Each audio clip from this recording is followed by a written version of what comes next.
सभी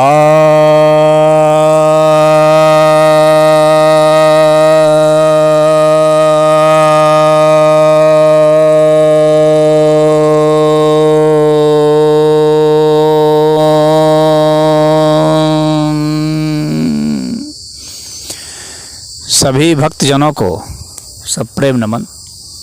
भक्तों, आज मैं आपके समक्ष महर्षि पतंजलि द्वारा रचित योग सूत्र ग्रंथ के दूसरे अध्याय, जिसे साधन पाद भी कहते हैं, के 40वें सूत्र की व्याख्या करने जा रहा हूँ।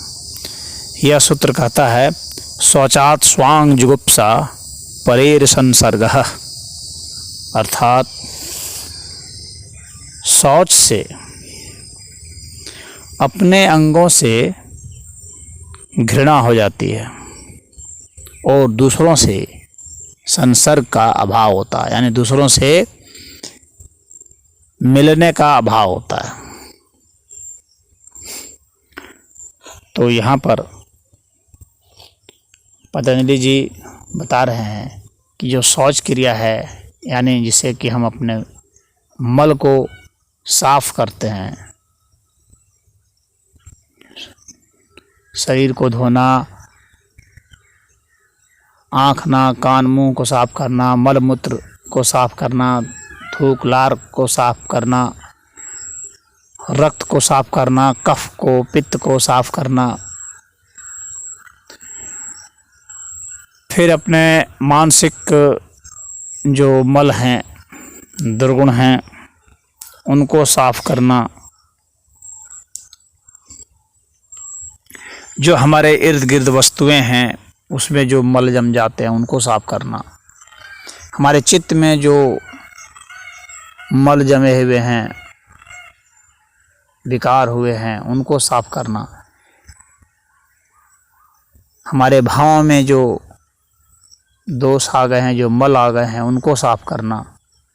इस तरह से साफ करते करते क्या होता है कि हमें गंदगी का स्पष्ट बोध होने लगता है, हमें मल का, हमें विकार का स्पष्ट बोध होने लगता है।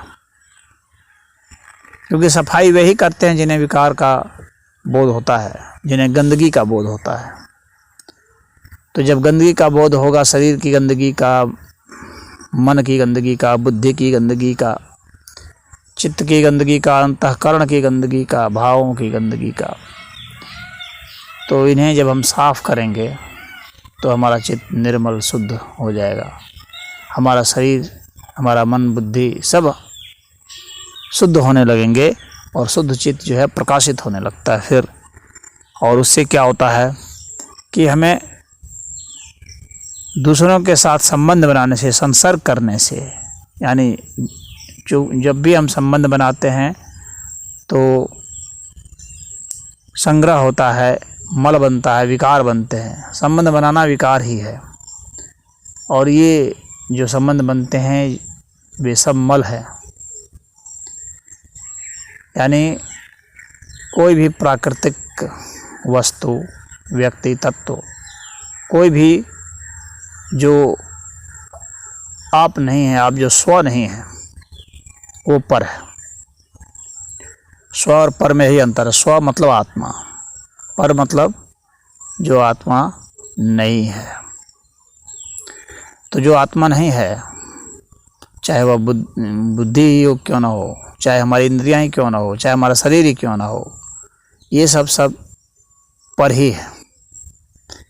तो जब हम इनकी सफाई करेंगे तो हमें पता चलेगा कि ये जो है, जिसको हम साफ कर रहे थे, यह शरीर कि हम तो शरीर की गंदगी साफ कर रहे थे, लेकिन हमें पता चलेगा कि ये शरीर भी जो है यह पर है, यह स्व नहीं है। तो इसके साथ संयोग न करें। तो अगर हम लगातार सफाई करते जाएंगे तो हमें संसर्ग से मुक्ति मिलेगी, यानी जो बंधन है इन सब से मुक्ति मिलेगी। संसर्ग का मतलब ही होता है बंध जाना। सर्ग रचना को कहते हैं। तो रचना करना, तो रचना करने में जो तल्लीन है, उनको जोड़ने में जो तल्लीन है, बनाने में तल्लीन है, दुनिया बना रहे हैं, तो इन सब से मुक्ति मिल जाएगी। तो सभी से संसर्ग से मुक्ति मिल जाएगी, अपने शरीर से संसर्ग से मुक्ति मिल जाएगी, तो हम स्व में स्थित हो जाएंगे। तो संसर्ग से स्वर्ग की ओर चले जाएंगे, स्व में हमारा गमन हो जाएगा। और ऐसा होने से आत्म प्रकाशन की स्थिति आ जाती है और फिर परमात्म प्रकाशन की स्थिति आ जाती है। तो यह जो है हमारे शौच का परिणाम है।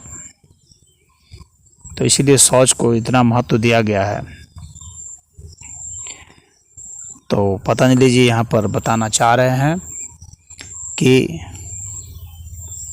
हम लगातार अपने चित्त को, अपने शरीर को, अपने हर चीज़ को साफ करते जाएं, शुद्ध करते जाएं। तो इससे हमें पता चलेगा कि अशुद्धि क्या है। फिर उसका अपने आप ही त्याग होने लगता है, उसका संसर्ग अपने आप खत्म होने लगता है। तो हम प्राकृतिक बंधनों से मुक्त होने लगते हैं। यही यहाँ पर संदेश है कि प्राकृतिक बंधनों से मुक्त हो जाएं और स्व में स्थित हो जाएं, तमाम तरह के संसर्गों से मुक्त होकर के निराकारत्व में, जहाँ पर कि संयोग और वियोग नहीं हो रहे हैं, वहाँ का हमें बोध हो जाए। यह शौच का फल है। तो शौच को शुद्ध रूप से, पूर्ण रूप से हम स्थापित कर लें।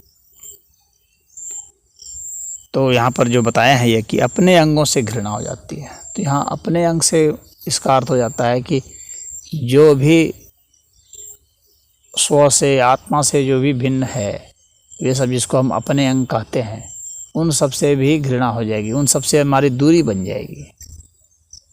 क्योंकि ये सब संसर्ग के कारण हैं। हमारा शरीर, हमारी इंद्रियां, अंतःकरण, चित्त, सब ये सब संसर्ग के कारण है।